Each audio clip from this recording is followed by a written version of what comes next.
Good morning, Stampers. I'm Meg from LovenStamps, and this is Maker Mornings with Meg. Monday edition. Happy Easter, everyone. Our card today is going to be a really bright and fun one with lots of pretty saturated, intense colors in it, which is kind of ironic because I am wearing monochrome black and gray. But I'm a big fan of this shirt. I don't know if you can see the fabric. It is Marvel superheroes, the female superheroes of Marvel. So kind of a fun make from my weekend. So I hope you guys had a great weekend too and a wonderful Easter. And like I said, our card today is really nice and bright. We're using the Flowering Rain Boots stamp set and the dies and the tulip papers from Flowering Fields Designer Series paper, which is this one here. These are all my scraps and so forth.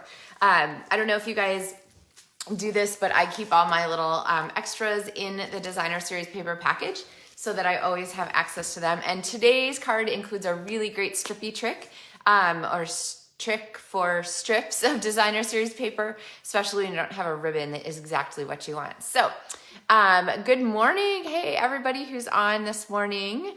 And I am going to go ahead and get started with our project. So I'm going to flip my camera down and get going here. So here is our project pieces, and let me get set up here. Kind of a quiet Monday morning for us. All right. Hey, Margie. All right, so I have a piece here of Designer Series paper that is cut to 6 inches by 12 inches, and this is going to be the base for our double tag pocket card. And so I'm going to show you what you want to do for cutting and scoring first. So I've got my handy dandy paper trimmer here. I'm going to go ahead and set this on here, and I'm going to go ahead and do my first score here at 3 inches. And when you're scoring Designer Series paper, you want to just be on the gentle side. First of all, I'm going to get my cutting blade out of the way, so that's going to slide up. But you want to be a little bit gentle. You don't want to push too hard because the Designer Series paper isn't as tough as cardstock. And then I'm going to score it again at 6 inches, and I'm going to go ahead and do that here. Now, before I go any further, I want to go ahead and use my paper trimmer to take out the pieces that I need to remove from our card. So basically what I want to do is I want to have my paper so it's oriented for you the way you're going to set it. And then I'm going to go ahead and take out the corner here at the bottom. So let me double check and make sure I'm doing it the right way for me, which is yes. So I'm going to take out this panel here, and then we're going to fold this panel across, this panel up, and you'll see how that works. But I'm going to go ahead and do that right here on my trimmer because it's a little bit easier to get straight lines exactly where I want them. So I like to start this cut in the middle of my area here, and there's a little tiny hash on the side of the trimmer that lets me line up right with that score line that I already put in there, and I'm going to trim that portion. And then I'm going to turn this back to where we did our score before. And I'm going to go ahead and cut right up to that line so that I can remove that extra piece, okay? So gotta love my paper trimmer for a really snappy way to do this card. Now, this card is happiest when it is with Designer Series paper that isn't directional, but these clouds are really forgiving, so we're going to go ahead and use them today. And the first thing I'm going to do when I'm making this pocket card is I'm going to go ahead and fold my side across like this.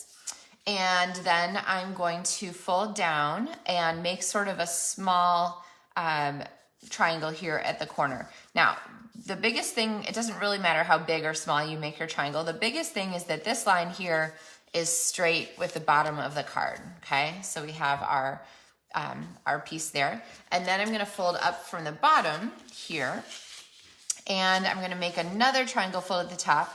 Now you can go all the way to the edge here, or you can stop a little shy. I'm gonna stop just a little shy, I think. And same thing, it doesn't matter how far, as long as you keep this line here straight across. And I have these helpful polka dots there that help me keep that straight. So this is going to be the base for our base for our pocket card. So, all right, so now we need to go ahead and put some adhesive on here. And I'm gonna use tear tape because it's the easiest for you guys to see. You could also use your Seal Plus. You could also use multi-purpose liquid glue. The biggest thing at this step is to make sure that you're adhering, just kind of pay attention to where, okay, my glue is falling everywhere. Make sure that you're paying attention to where you put your adhesive because you don't want the pocket to get too small and you don't want to, you don't want it to have adhesive where like there's no layer. So for example, right here, I'm gonna put my adhesive on this side. I could have put it over here, but then I'd have to be really careful to make sure I didn't go above that cut line there or that fold line. So easiest is just to put it on the other side, okay? And then this one is gonna fold up and same on this flap, I'm gonna go ahead and put my adhesive because that way I can be sure that it's going to end where it needs to end. Now, you'll notice I'm keeping my tear tape really, really close to the edge of my flap here. That is because the tag punch that we're gonna use to make these is going to require a 2-inch piece of cardstock. And so I need a 2-inch pocket here that's going to easily fit our tags. Okay, so here is our base. And I'm gonna do last little bit, I'm gonna take a dimensional and pop it right on the back here and fold this down so that that has a pretty finish to it. All right, now you guys ready? We need to do some decorating of this fabulousness. And one of the things I'm gonna use is the fancy tag topper punch. Fancy? Yeah, I think this one's fancy. There's also a delightful tag topper punch and so forth. But either way, we used these last week to make these fun little purse pals. So if you missed the purse pal project, you're gonna wanna go back and check that one out. But this here you can see easily on the back side uses the same punch that we are going to use to make our bookmarks. So I'm gonna go ahead and grab a piece of there we go. I need a 2-inch strip of the Blackberry Bliss cardstock. So I'm gonna open this punch. If you haven't seen these before, there's like a lock on here. And when you close the punch, then you can slide the lock up and it'll keep it shut for storage. And then when you first get them, you have to unlock it to get it open. And I usually use my punches upside down, but in this case, I'm just gonna go ahead and use it right side up because I find it easiest to go ahead and get that top punch, okay? So you can see how that punched our tag there. All right, so tag, like I said, is going to fit in here. We're gonna do one here, and then I have one that I punched already that is going to fit in here. And these tags, I cut to around 5.5 inches, 6 inches. It doesn't really matter. If you wanted to do this project and have it fit into a regular size envelope, you would want to cut your designer series paper down. So instead of, and here's another version of the one that I showed you.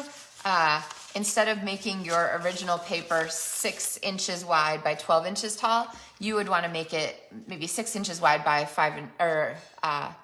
11 inches tall, which means when you fold the pockets together, then it would go ahead and fit into a regular envelope. So, but this one's just a little long. This would be the kind of thing that you present to someone.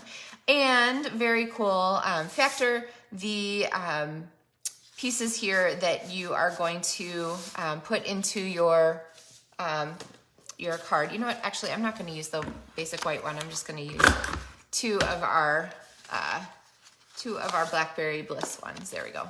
Okay, so these pieces that you put in here are wide enough, if you've been very careful with your adhesive, to fit a gift card holder or a gift card. So this would be my faux gift card. One of my favorite ways to attach them is to put a Stampin' Dimensional on the back and kind of slide that in. So I'm gonna move this up to the top. Okay, so we're gonna pretend that our back pocket has a cute gift card in it. So this is a great way to present a little treat. And then our front, we're gonna go ahead and work on decorating. So these could be given as bookmarks. They could be used for all kinds of different things. But I'm gonna use our layering element, the one that I'm featuring this month for tutorials, the scalloped contour dies. And so we're gonna go ahead and cut ourselves a basic white rectangle to fit on the top here. And that's gonna be this one here with these fun long lines on it. And then I want to have something to decorate the outside, but I want it to have sort of like I call it like a home base. So it's not floating. And so I'm gonna go ahead and grab one of these as a decorative element that we're gonna wrap around the front here. So through the magic of television, I have a cut rectangle here that's gonna fit on the front of our card. And then I have a basic white one here that's gonna fit here on our second tag, okay? Love the scalloped contoured eyes. I don't know, I'm kind of embarrassed that it took me so long to like catch on to them. So anyway, let's go ahead and get our stamp set back out. So like I said, we're using the Flowering Rain Boots stamps, and you don't have to use the rain boots every time. There are beautiful blooms in here that are perfect for this time of year. So I'm going to grab our green for our stems and our red for our flowers. So I have Poppy Parade and Granny Apple Green. And these, of course, are the colors that match the designer series paper. If you ever forget what colors match, you can flip to the back here and make sure you're just checking on your designer paper, and it'll tell you kind of what the colors are. So we're going to go ahead and do our florals down at the bottom. But you know what a smart move would be? Smart move would be to start off with our greeting so that we know exactly where our flowers are going to need to fit. Oh, here we go. Good morning, everybody. It's kind of a late start for everybody this morning, I think. So, and maybe Facebook was just weird with our notifications. Who knows? Anyway, I'm super happy to see everybody. Good morning.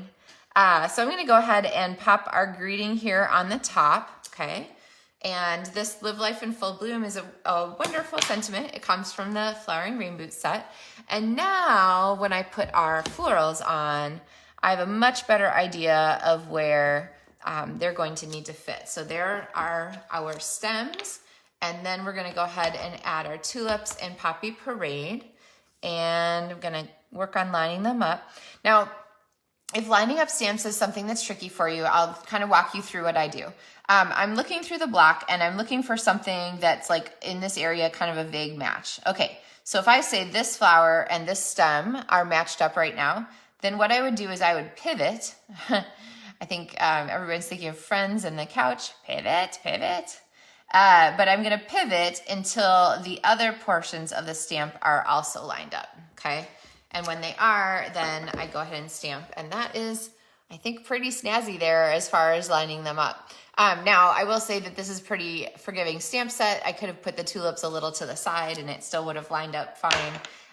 But either way, think about pivot when you're working on that lining up of two-step stamp elements. So pick a spot, line it up, and then pivot to get the rest in line. Okay, so I'm gonna put this here, always smush from the back side. You don't wanna run across your ink and damage anything. And then I am going to bring in another, holy moly, I'm getting, like, just set my ink pads on top of each other. If only I would just close them, right, Tanya? Okay, so let me clean off the back of my ink pad. This chamois is super handy. And then maybe I will just listen to myself and close it. We need some decorations here for the front of our project. And so for that, I'm gonna bring in a piece of basic white and I'm gonna go ahead and stamp some elements that we're gonna die cut. So I've got our pretty pot across there, and then I'm going to grab our mango melody pad, which matches our faux tag, and I'm going to go ahead and stamp some florals on there. So this is going to be our fun potted plant accent. And then of course, this matches the dies. There's the pot and there's the floral. And so through the magic of television, I have our elements. Now, this is where you can see what I was talking about. So I could take these and just put them here on the front of our project like this, and have this be kind of all set. But it feels like this is just floating. It's just kind of stuck on there. So what I want to do is I want to give this I want to create more of a focal point with this, okay? So I'm going to give this like a home base to sit on so it's not just floating, okay? So that is, we're moving in the right direction, but I feel like it's just pretty even right now. So what you want to do is if you're going to have more than one kind of focus of attention, you want to make sure that one is more than the other, just so that it's clear, like this is where your eye should go until you open the card and then you see more. So if I do this and put a piece of the designer series paper down there, just a little scrap, do you see how now the balance is different? So now this is clearly the focus, whereas before it was like, wait, here, like, like the Monty Python sketch, what is your favorite color? Anyway, my accent's terrible, so I super apologize for that on a Monday morning. Anyway, now we have a clearly delineated focal point. So we're gonna go ahead and flip this one around. So I'm going to just go ahead and fold this. You could score it if you want to. I'm just gonna hold it in half and fold it around to the back. And then actually, I think should we move this up here a little bit? I think I'm even gonna move this up just a little bit. So if I move it down, it really separates those two. If I overlap the Blackberry Bliss and the tag front, then it really pulls this whole thing together and creates a much more unified, stronger look, okay? Now, I've folded this cardstock around, so I'm gonna go ahead and use Seal Plus on this. You could also use Stampin' Dimensionals, but I want it to be a strong bond. When you're folding cardstock like this, you don't want it to just pop off, okay? Especially since I didn't score it.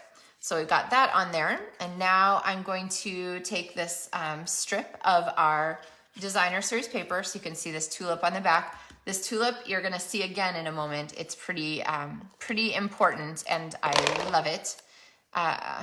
And we're gonna pop this on here.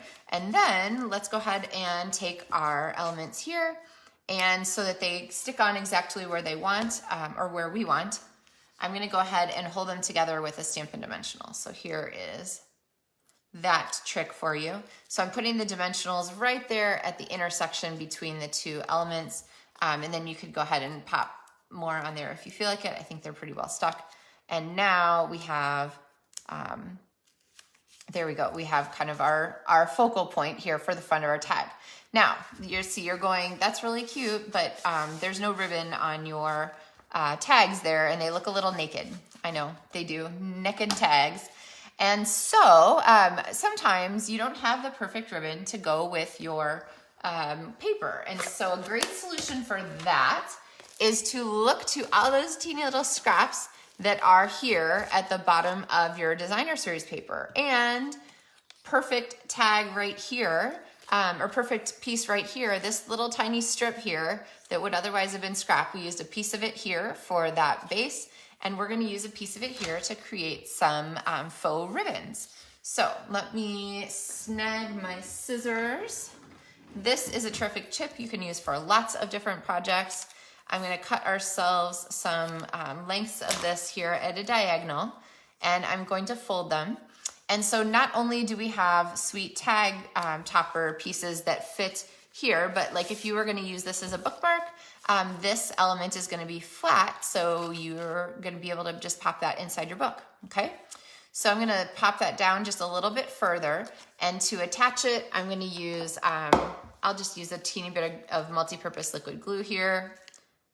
Pull off the little glue gobbers. So when you open these for the first time after, you know, a couple of days, there's a little glue gobber at the top, and you have to pull the glue gobber off. So that's the technical term for it. I'm pretty sure it's in the dictionary. So you want to look and see where your tag is going to fold, because you don't want to glue where it's not going to be covered. Okay, so I've got that there. And then remember, multi-purpose liquid glue is amazing stuff. It grabs permanently and very strongly, in a strong way. I'm not sure if strongly is a word, but it doesn't grab instantly. So you need to be a little bit forgiving and make sure you give it some support while it's working. And then I'm going to give this a little tag end there, and we'll do the same trick here. So that this is gonna go onto our faux gift card holder here. And same thing, you wanna look at where the overlap is gonna be, because you don't wanna be gluing anyone's books shut by having stray glue that's just kind of popping out everywhere.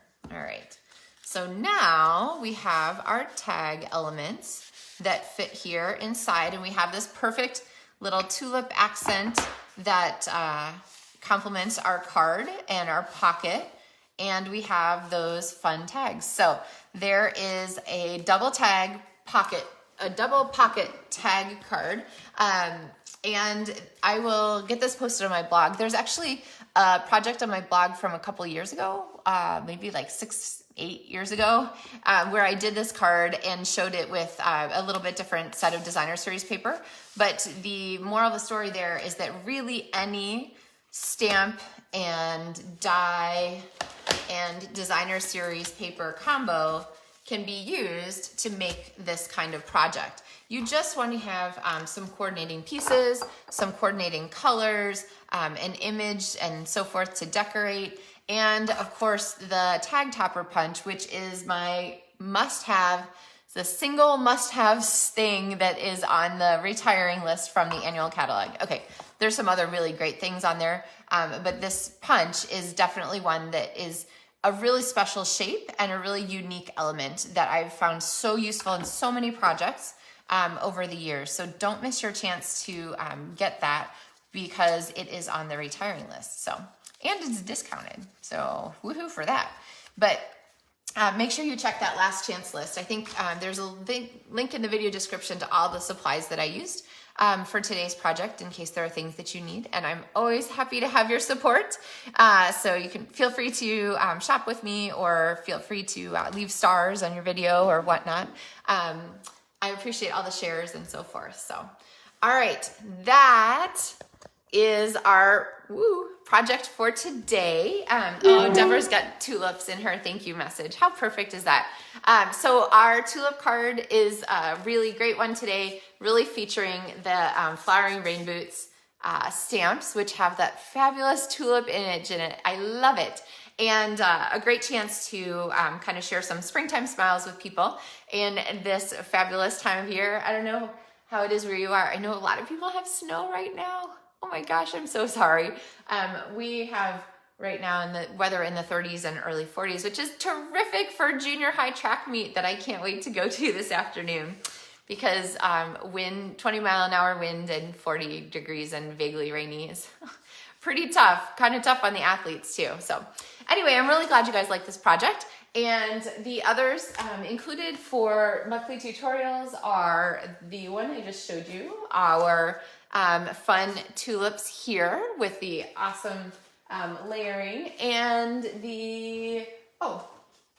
our triple fold card. So this is the triple fold with the Flowering Rain Boots. So these are the ones that are included in the tutorials this month for April order. So if you place an order in my online store, any size, you get the PDF tutorials of all of these. Or if you are one of my LovenStamps demonstrator team members, you'll also get those tutorials.